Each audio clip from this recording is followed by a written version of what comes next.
Hello and welcome, everyone. Thank you for joining us tonight, this morning, this afternoon, whatever time it is for you. Today is episode 5 of Self Pub Sunday, and we are joined by Baptiste Pinson Wu. Did I say that right? Almost there. Almost. Okay. So I I, practiced. I I think a bunch of YouTubers gave up on calling me by my name. They just call me Wu. So that's it. So no worries, almost there. Okay. Well, thank you for joining us today. I'm so excited to talk about Yellow Sky Revolt.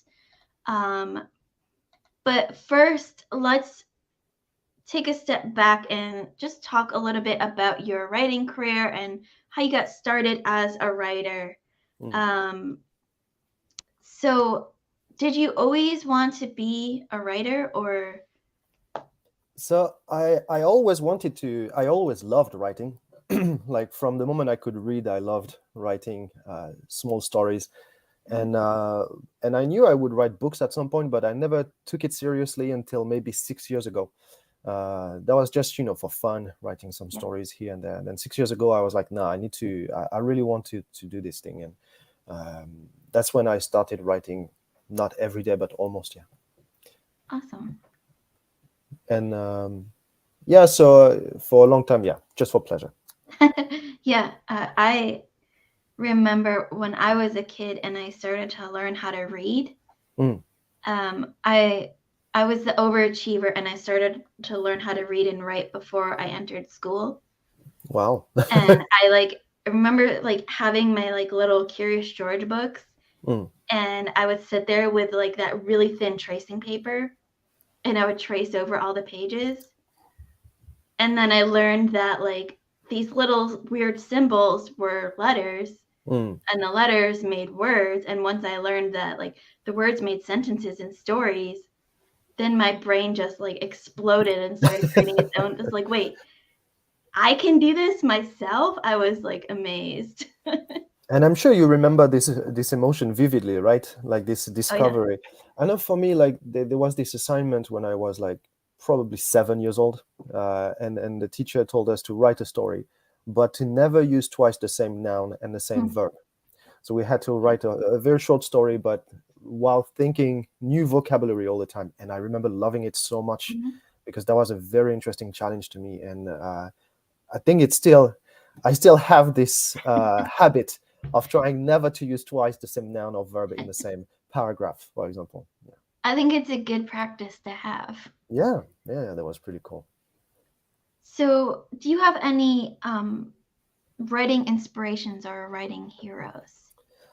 Writing inspirations. I mean, there are a lot of writers that I absolutely love, but I can't see inspiration in the sense that our lives are so different. So I can't use them as inspiration. Obviously, I love Bernard Cornwell and Giles Christian, Robert Law as well. Those are my big three all the times I mention. Now, there is a man that really inspires me. He's French. His name is Alexandre Astier, and he's a creator of a TV show called Camelot, which is basically the French version of Monty Python. Yeah. With a big difference that it's also a comedy, but it's done with people speaking in a modern French.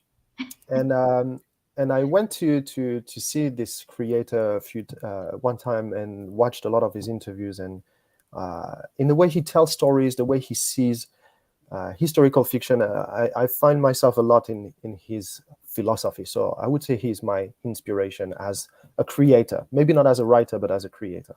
Mhm. Awesome. Um, where do you? So, if you don't get your writing inspiration from other writers, where do you get it from?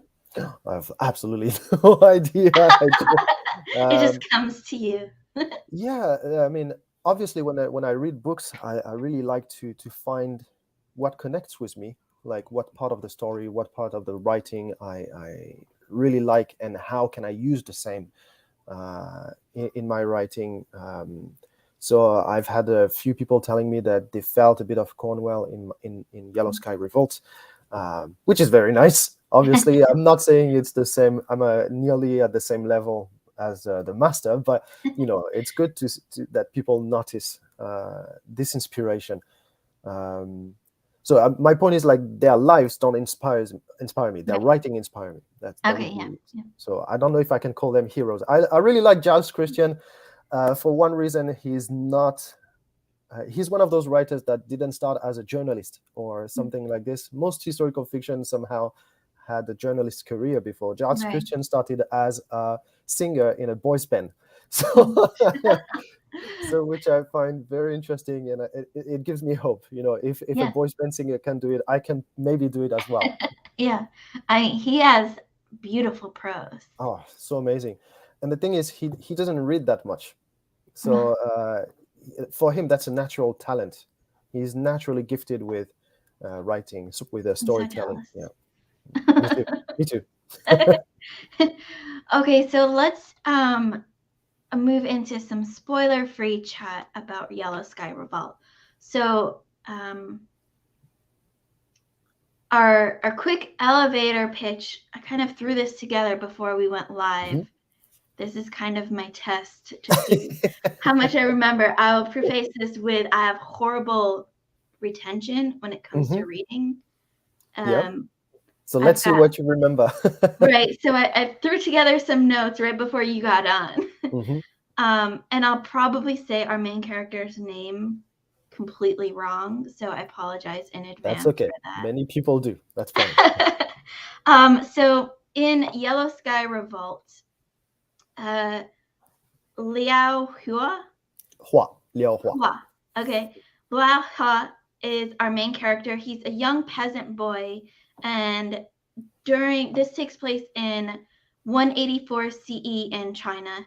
And during the uprising, he kind of becomes the yellow turban symbol of their uprising and their fights.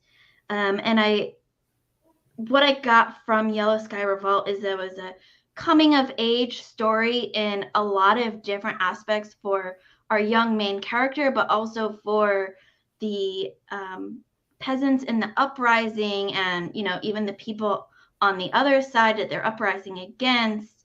There is a lot of coming to age just in a lot of different aspects. We see our main character at one point in kind of a school with boys his own age, learning the ways of warriors, but also kind of life ways and whatnot.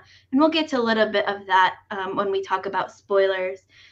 Historical fiction, beautiful piece. You've got military, you got found family, you got friendships, you got enemies.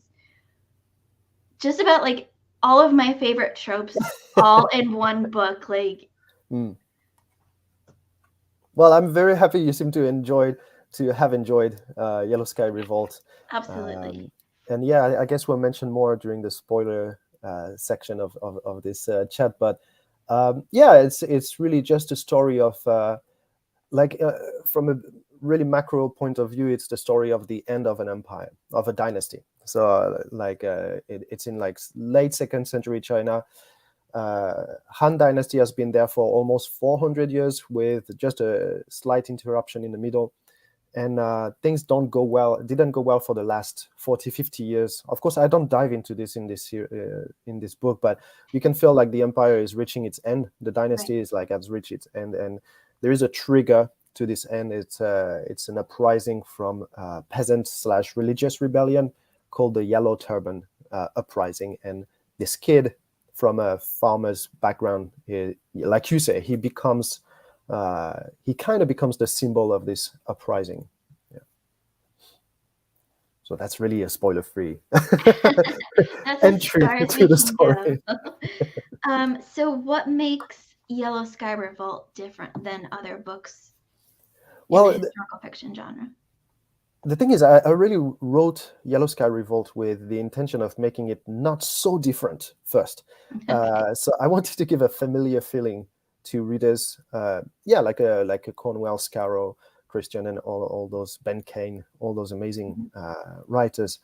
So I wrote this book so that it didn't feel too foreign in the writing, in the storytelling, because the setting is very different. there are not a lot of books set in ancient China or ancient Asia, Yeah. per se. Like the biggest maybe would is like a Connie Gulden's Conqueror series, but that's like 1,000 years later. Uh, so you don't have so many books in ancient China. So I want people to who like historical fiction to be able to enjoy this one as well. So, the first thing is it's not very, very different. It's actually quite common historical fiction. Now, the big difference, it's not going to be felt in Yellow Sky Revolt. It's going to happen in the next book, next books, I should say. Is that so? Just like Cornwell's Last Kingdom, for example, or series, or the Warlord Chronicle series, you have an old man telling his life, narrating his life, starting from his childhood and going all the way to his old age. Now, usually in the Cornwell's book, for example, this old man, he just narrates his life and that's it. Now, on my side, he's narrating his life, but some things are happening in the background while he tells the story of his life. So there will be a story happening as the story is being told. So it's not the end. Basically, he's not done with his life. Some things are going to happen. In book one, I don't mention that because I didn't want to disturb the reader with a dual timeline. But from book two, and especially from book three, a lot of things happen in the background, which is quite different from most stories being told this way.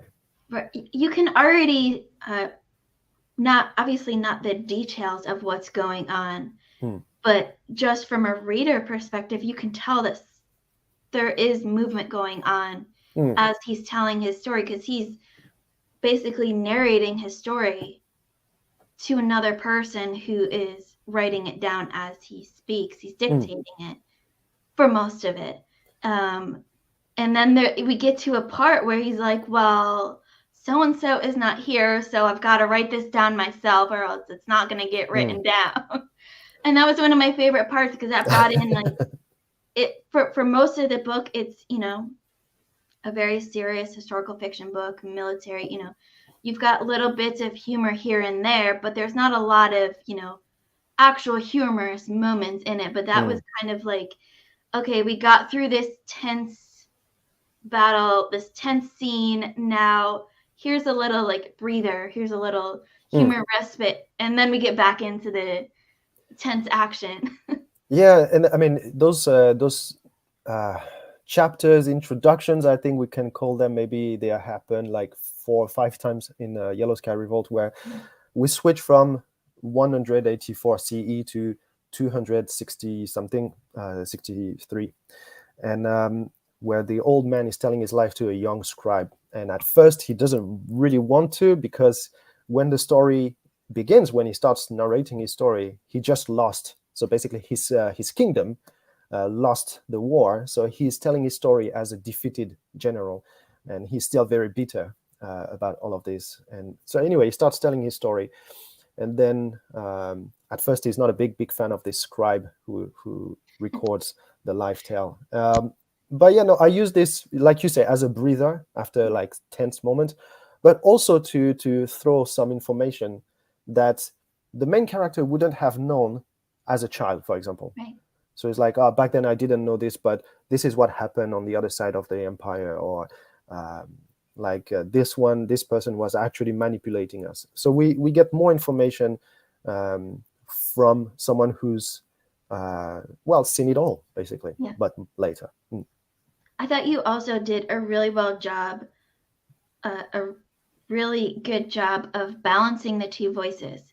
So this is the same character, but from two totally different parts of his life. So, the old man has to sound different than the 8-year-old boy, because they're very different. They're not going to sound the same. They're not going to talk the same way. And I thought some writers have difficulty balancing two voices of the same character and making them sound distinct. But even without, the timestamps that you had in there, I could tell just by reading the prose when we were in the future with the main character as an older person, where compared to in the past with our main character as a young boy.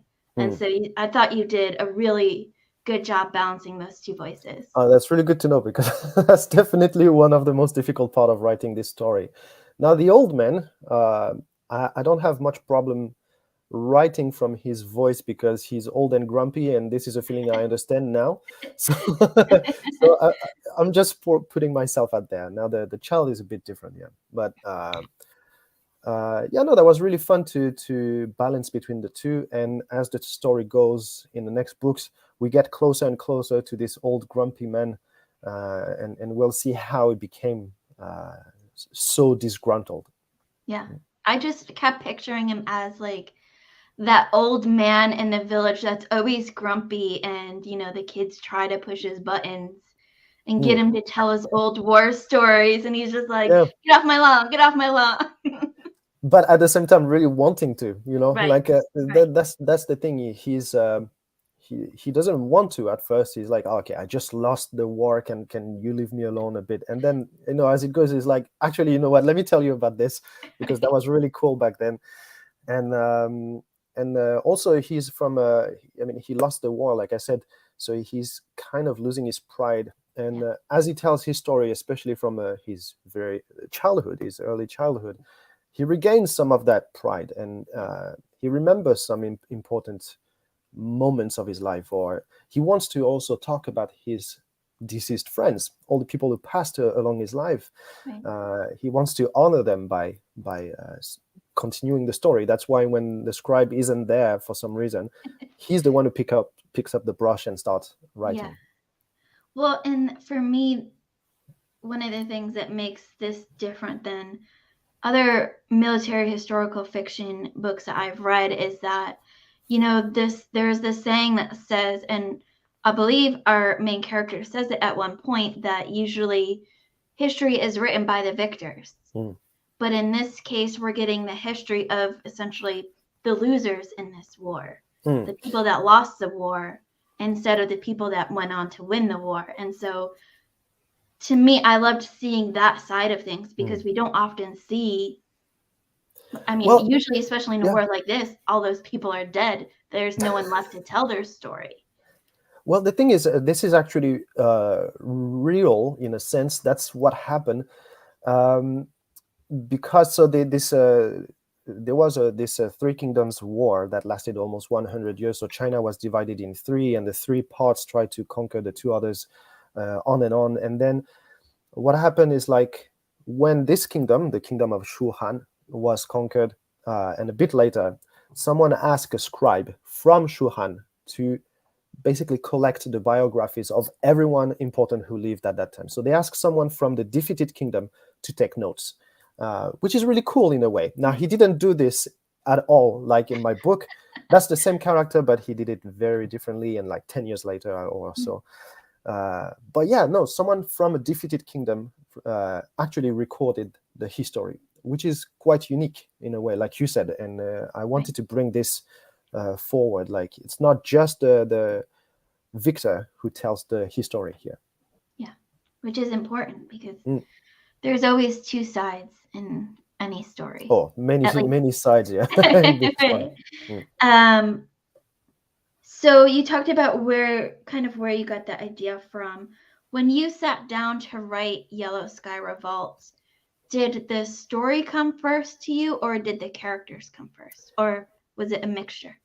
Well, this story existed before I write it, right? So before I wrote it, so the story came first. I learned about Three Kingdoms long before I learned about Liao Hua. Liao Hua, in the real history, or at least in the legend, he's not a big guy. He's not being seen as a major character. Now, I feel like in history he was actually very important, but the legend kind of forgot about him. So that's also why I brought him forward. So no, the story came first. The story, because I didn't really invent anything on the story side. Right. I mean, I invented a lot of details, but not the main line of the story. This being said, at first, when I started writing this novel 6-7 years ago, it was going to be very different. It was going to be a multi-point of view story, and with 3 points of views, three points of views or points of view maybe.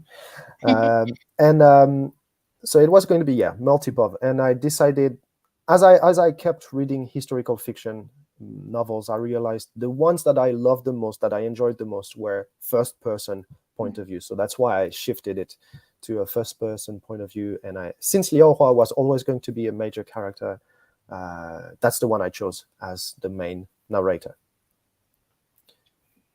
So now I'm going to pause us because we're going to slide into spoiler talk. So if you're watching this and you haven't yet read Yellow Sky Revolt and you don't want to be spoiled about what happens, go and pick up your copy now, read the book, and then come back and watch this. You will not regret reading it. It was an easy 5-star read for me. So go read it and then come back and watch our spoiler chat. So that's our fair warning to anyone out there watching. No one can complain now that we can. So who is your favorite or the easiest character to write?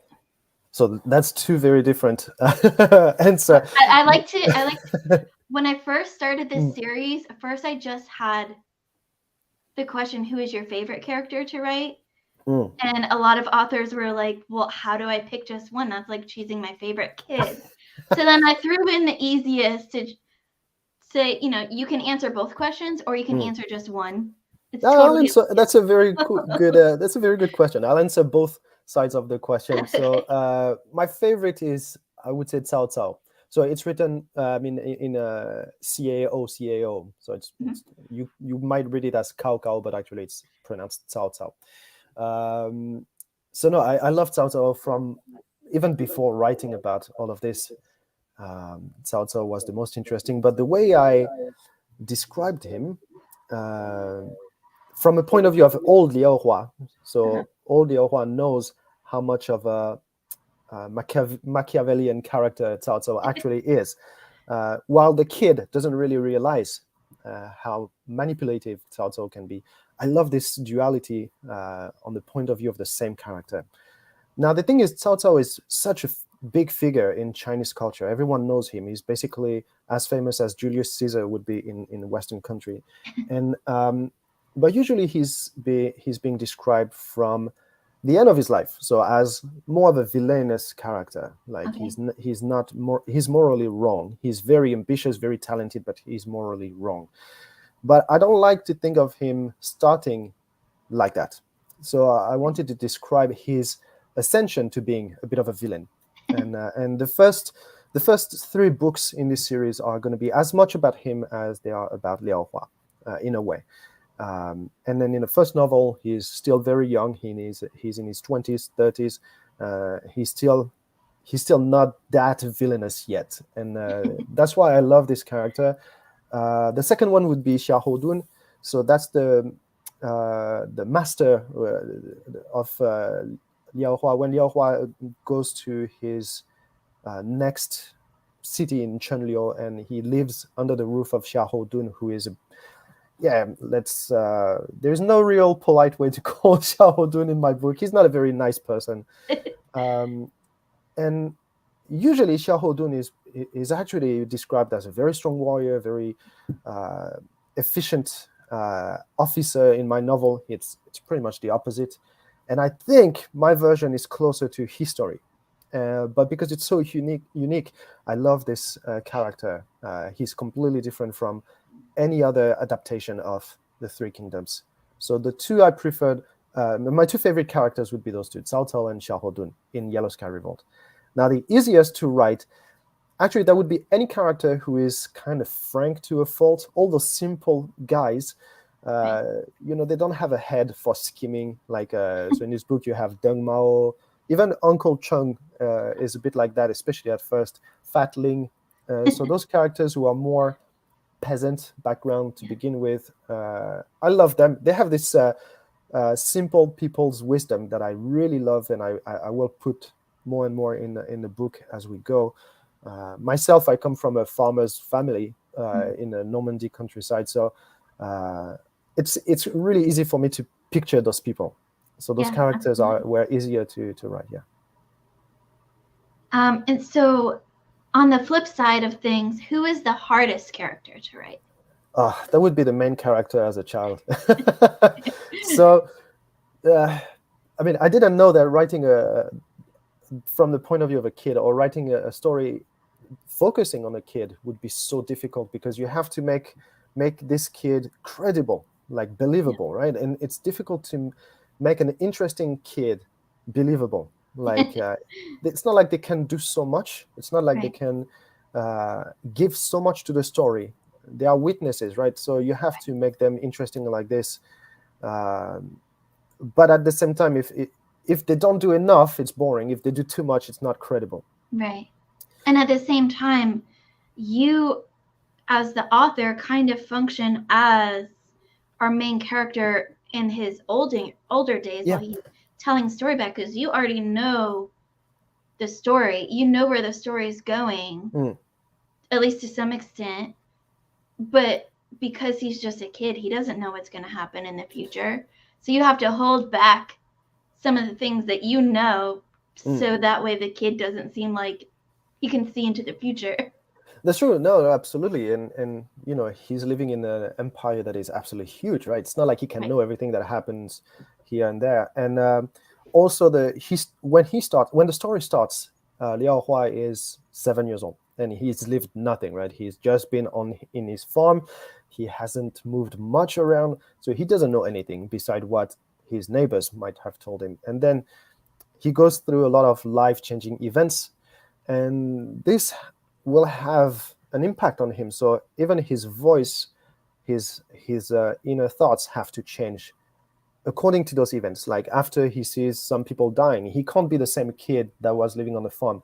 So this evolution needs to be logical, and that was quite difficult to write, but very interesting, very challenging as well. And there are some moments when he becomes a bit of a kid again. So all of this was, quite difficult, but in a good way. I really Yeah. loved it. Yeah. Well, we have another fan for you here. Nice. Hello, DKR21. Thank you very much for giving Yellow Sky Revolt a chance. I'm really happy you enjoyed it.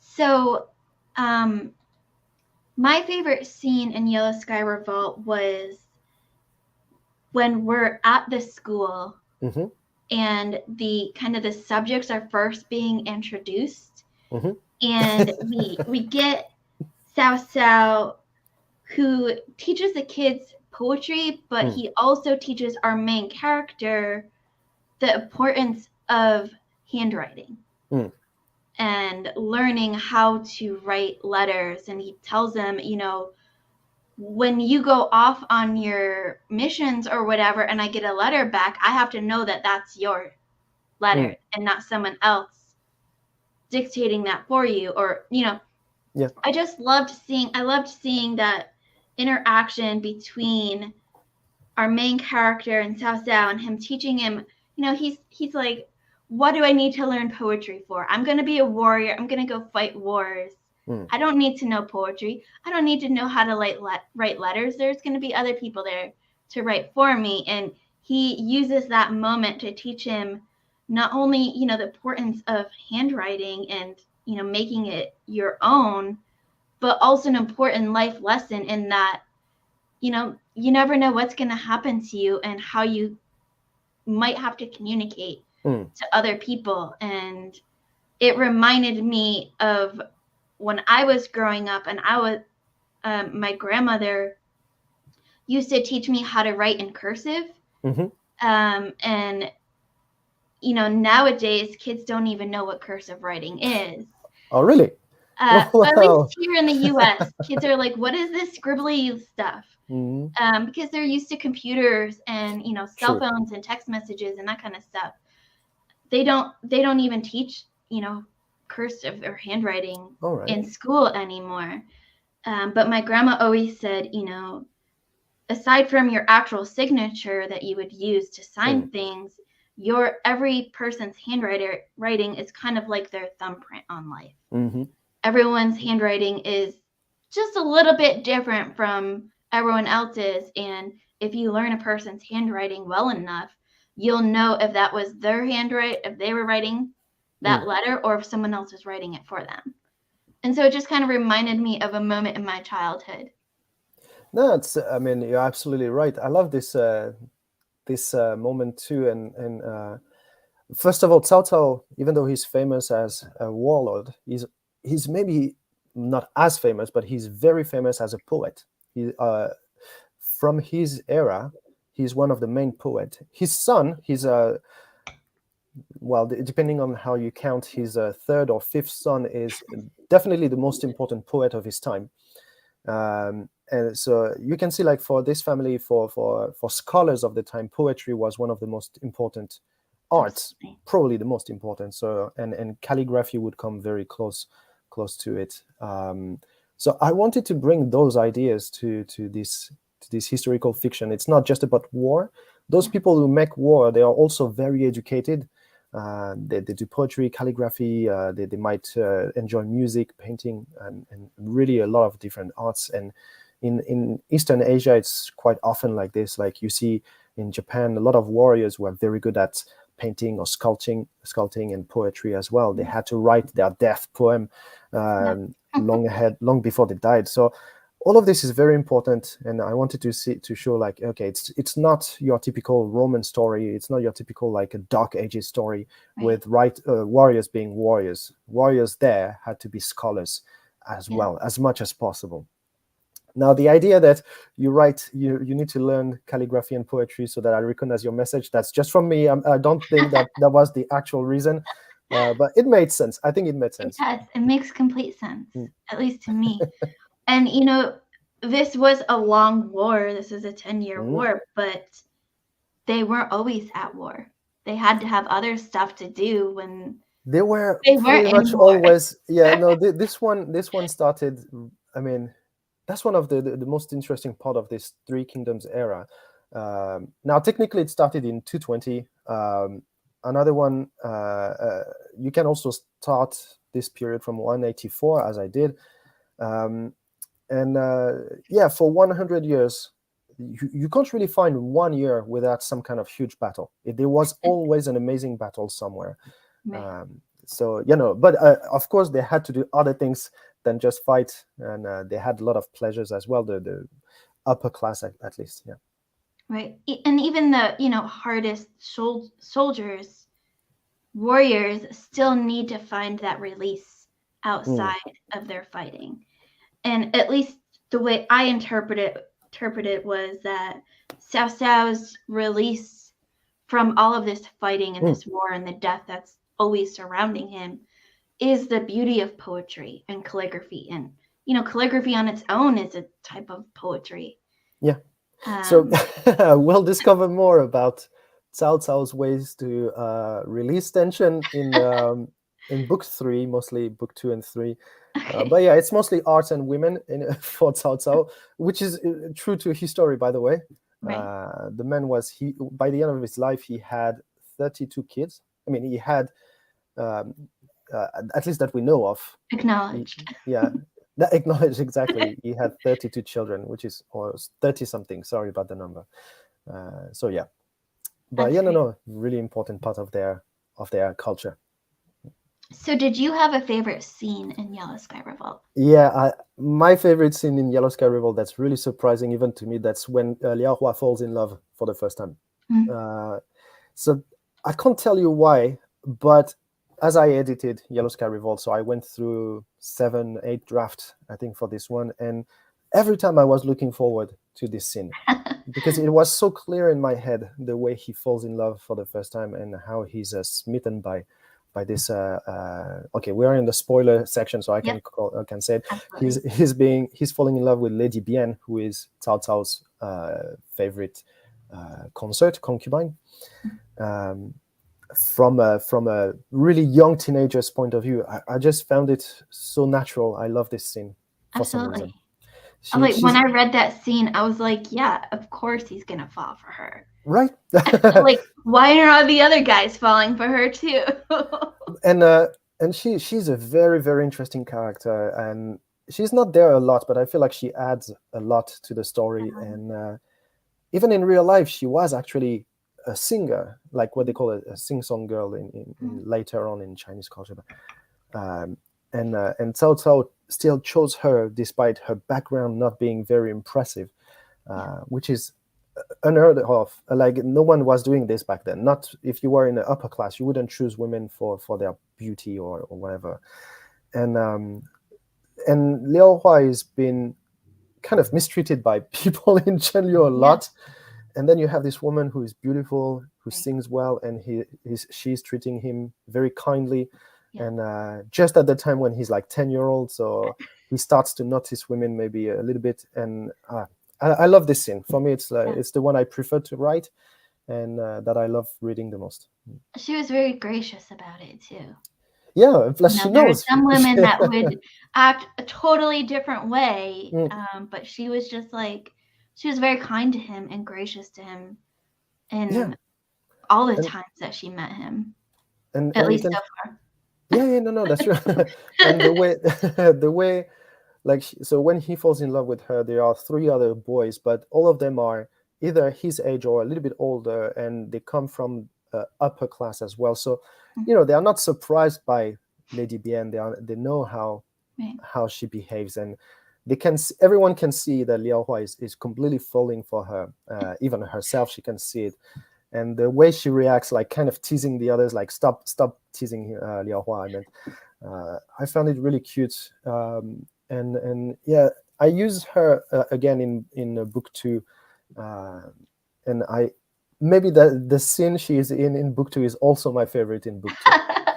So yeah. So there's a lot of scenes in here that are hard to read. Because they're very intense. And, it's a historical military fiction book. So you have a lot of war, you have a lot of deaths, you have a lot of tension in here. What was the hardest scene to write? So you mean in terms of violence, hardest to write, or in general? Yeah. In general, it could be something totally outside of fighting. So first, I have to mention that the first book, so Yellow Sky Revolt. So right now I'm writing the book 3.5. So I will explain a bit later, I think. But so I'm much further in the writing.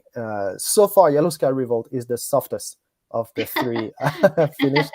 Book 3 will deserve a bunch of trigger warnings, because that's from a child's point of view. So he's he witnesses, but he doesn't take part in much. So there were a lot of violent scenes, not a lot, but there were a bunch of violent scenes, or difficult to read, maybe because, well, it's a kid. But those are not the ones that gave me the most trouble. I think the most difficult scene for me was when he had to reconcile with his rival, with Cao Ang. So they are being put like Cao Cao is asking them to reconcile, so he puts them against each other for like 3 days, and they have to make up, basically.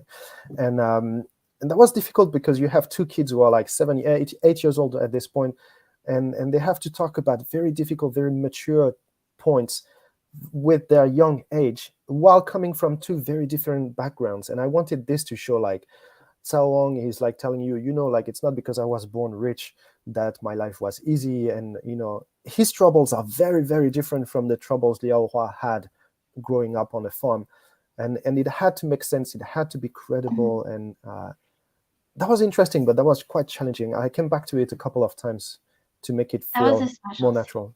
Yeah, it was special. I think someone mentioned they didn't really enjoy this part so much. I liked it, but I think that was the most difficult scene to write in this book. I thought it showed, it not only showed our 2 characters in that scene, but it also gave you insight into Cao Cao's family. Yeah. Which, we see at a distance. That's true. And we see, his house and, his concubine and some of his kids and stuff. But we don't see kind of the family unit up close until we get to that scene. So that kind of gave us a different perspective on, and you don't, when you see, rich people or generals' families or, royalty families, you just think like, oh, their life is so easy. Yeah, no, that You was, don't, yeah. it's hard to get into that mentality of, okay, some aspects of their life are easier than other people's lives, but they also have other things that they have to deal with that the peasants don't have to deal with. No, that's very true. No, absolutely. And I didn't think about it from this point of view of getting closer to Cao Cao's family, but that's true. And I really wanted to show, yeah, like life was tough for everyone back then. You may have grown up, you may have been a child in a rich family, but Cao Wang's story is all true. Like, he was born from a concubine. He wasn't the son of the wife of Cao Cao. And the concubine was poisoned after some time. So I believe, if I'm not saying anything wrong, so everyone assumes that Cao Cao's wife who may have done this. And then she raised Cao Wang and his brother and his sister. But those things are like difficult to imagine from our point of view. We feel like, okay, the Cao Cao had several women in his life, so like his wife, his concubines, so that must have been quite an enjoyable lifestyle for him. Actually, not so much. That was pretty pretty difficult.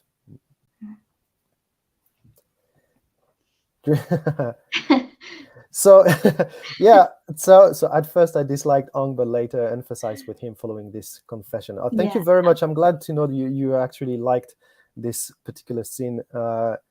And yeah, the character of Cao Wang is really interesting as we go on. He's probably the character that changes the most in book 1 and 2. And I really hope you will enjoy how he evolves, how Liao Hua and him keep getting either closer or apart, depending on what happens. Simai. Simai fan. Thank you, Tori. Yeah, Simai is really interesting. He's going to be gone for a while, but he's really interesting. We'll see him back eventually. Oh, yeah, because, I mean, for people who know the Three Kingdoms, there is a link much later between Liao Hua and Simai. Actually, among the few moments in the novel, the original Romance of the Three Kingdoms, when we hear about Liao Hua, is something happens between Liao Hua and Sima Yi. So, and Sima Yi is crazy important in the story of the Three Kingdoms. So I'm not spoiling anything here. It's we'll get into his tale later, but yeah, Sima Yi is really fun. Now, for the Chunliu Academy arc, I actually used a French movie from the 50s. That is called La Guerre des Boutons in French, so the War of Buttons. And it's a war in a village between kids. Kids create two factions, and they keep ambushing each other and stealing each other's buttons. And whoever has the most buttons wins the war. And so you have a whole movie with kids going butt naked because they don't have any more buttons. So I used a bit of this idea of giving Liao Hua a more of a real childhood story during this time in school, but then it goes a bit wrong. So you gave me an idea for another question, and I didn't send this to you beforehand because I just thought of it while we were talking. But so I had no background knowledge in any of this history before I read your book. So all I know of Chinese history from 184 CE is from your book. Wow. Okay. So I wonder, you mentioned putting in the little fictional tale about Cao Cao and his handwriting tale and lesson to our main character. Made me wonder, what was your favorite fictional piece that you added into this? My favorite fictional moment in this whole well, I can tell you the one I dislike the most. Okay. First, there is this scene where Liao Hua finally goes out of Chunliu to deliver a message to an old man who is famous in the empire for figuring out what kind of men, young people will become. And I wanted to put a bit of mystic feeling to this story and give a bit of prediction about how Liao Hua would grow up. And this is I'm okay with, but I really shot myself in the foot with that scene because of the two little girls. The two little girls will come back, Okay. except that they come back. I mean, historically, those two little girls were not that old man's daughters.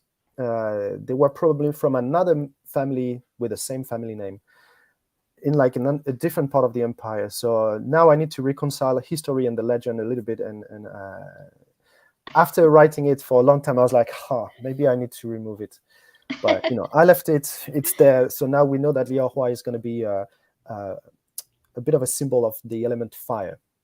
Now there is a lot going on with the elements in China, the 5 elements which I describe a bit in the books. Fire is mostly the element of the Han Empire. So by saying that he's fire, that's like foreshadowing that he's more of a Han loyalist, whereas the yellow turbans are closer to the earth element, which comes after fire. So anyway, there is a lot going on here, but you don't need to know this to appreciate, I hope. But if you do know this, I think it's quite nice. Yeah. Now this scene is the scene I really dislike the most among the fictionalized moments. I really like the moment when Liao Hua meets the head of the yellow turban, and he's the only one who notices that Zhong Jue is dying. Yeah. And you can see the whole mirage evaporates in front of his eyes. He realizes there is no magic. It's all a puppet show. It's just makeup and wig. And I really like it. That's one scene I was really proud to have thought. Yeah, it was kind of his first moment where he started to grow up. Yeah, I think that's the second big moment. The first is when he meets the head of the yellow turban in his own province, who is a bit of a jackass. Let's call it like this. He's not a very, very good warrior or warlord, but he fancies himself to be one. And that's the first time when he thinks maybe not everything is perfect about the uprising. Then he meets the leader of the uprising, and he's like, "Oh my God, this guy's gonna die so soon." And I think that's the fiction story that I like the most. And then he has to keep that secret to himself, so the uprising doesn't just completely fall apart when this guy dies. Yeah, he has to keep it, and also that's the moment when his two uncles kind of include him in their inner circle. He's like, "All right, now you know the truth. You are one of us. You are a grown man, even though you are like 7. You are part of the grown-ups." Yeah. So, what can you tell us about the future for this series? This series is going to be huge. Okay. Now I'm a plotter, so not everything, but most of the plot has been lined down. So the main series will be 10 novels. And those 10 novels are divided into 3 sections. So 3 arcs, if you want. Now, the first one is that's what I call the Cao Cao arc, which I mentioned earlier. And each of those arcs, the first and second arc will close with a novella. So that's 12 titles for the main story. Now, right now, I'm working on the first novella, so that will actually close this cycle. And this year, so 2023, there should be 3 titles coming. So there is the second one, which I have here with the beautiful not for resale from Amazon. So Heroes of Chaos, it's coming in like 3 weeks now. So there will be 3 titles this year. After that, I will slow down a bit. There will be maybe 1 a year, maybe 2, so that I can publish other projects of mine. So yeah, it's going to be 12 main titles. Now, with my newsletter, I also give exclusive chapters, so bonus chapters from the point of view of a secondary character. So to give more, to tell more stories that Liao Hua could not have witnessed himself.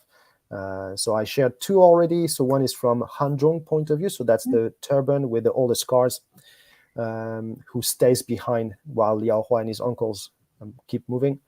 And the second one was from Fat Ling point of view, to explain what happens to him after he goes back to the village.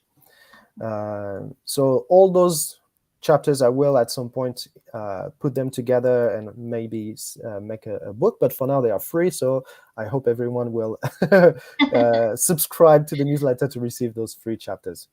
There will be more. There are more some spin-offs or short stories coming in the work, and so I have an exclusivity for you. I said it on Awesome. Twitter. So there is a spin-off, a one-shot, like a standalone book that I want to write at some point soon that branches out of book 3.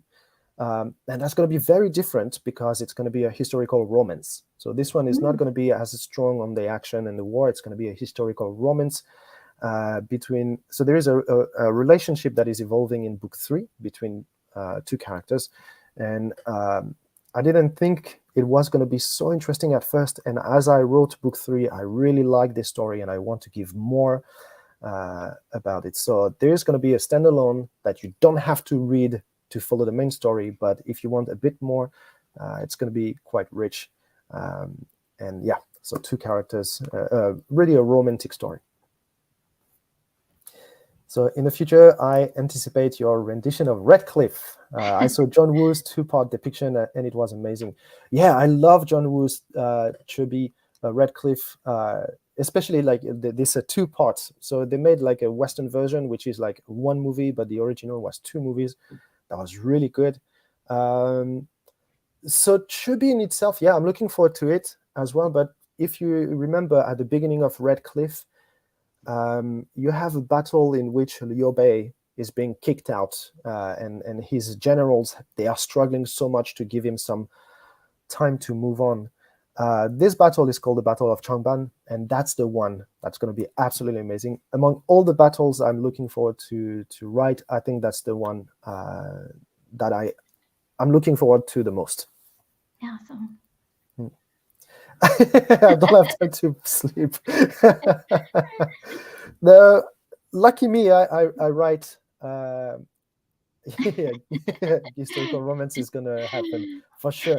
That's the French side of me. I want to write a romance at some point, but I write pretty fast, so I can still sleep, no problem. Also, like I said, I'm already quite ahead, so it's not as much as it sounds. And I have already 7 books that needs to be published in other projects. So by the end of this year, I hope to publish the first book of a duology that is not related to 3 Kingdoms at all. So it's also fairly historical fiction. It's a bit more complicated, but it's my favorite of all the characters I've written. He's my favorite character, and I can't wait for you guys to discover him. What can you tell us about these other writing projects?